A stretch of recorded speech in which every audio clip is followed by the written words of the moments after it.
Get ready with me, test trying the trending new brushes. Merong 4 na big brushes, 4 na small brushes, 1 spoolie, and 1 eyebrow brush. First is I'm gonna use yung spoolie to brush off any anikanic sa brows. Then yung eyebrow brush for my brows pang filling. So yung ginagawa ko sa aking eyebrows ay ginagaya ko lang sa idol kong nagme-makeup na si Ma'am Odessa. To laminate my brows, I use Focallure Eyebrow Gel.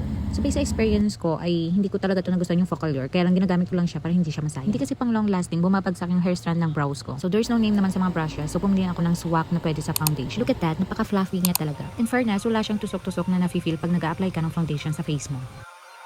And it is nice dalhin if may mga lakad ka. Yung ginamit kong foundation sa face ko ay yung Focallure din.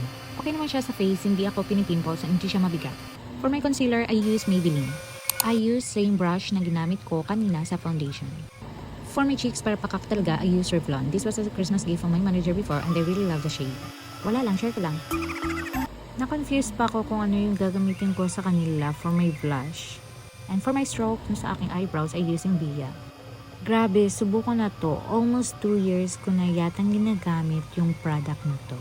Kasi hindi siya madaling mabura. Kahit na pagpawisan ka. So ayan, lilinisan ko lang yung aking eyebrow para hindi siya makalat tignan. At para na din mapantay ko kasi hindi talaga pantay yung dalawa kong eyebrow. Nag-mist muna ako ng setting spray. Pagkatapos ay naglagay lang ako ng nude na eyeshadow for natural looking cherries. After ay kinurl ko lang yung aking eyelashes and then naglagay ako ng mascara sa aking eyelashes and sa aking eyebrow. So ayan, naglagay lang ako ng wings sa aking mata.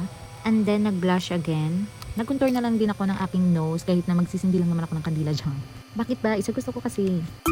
For my lips, ay yung ginamit ko is yung Revlon and yung Maybelline na combination to make my lips smaller. And then, naglagay na din ako ng setting spray. And this is my final look.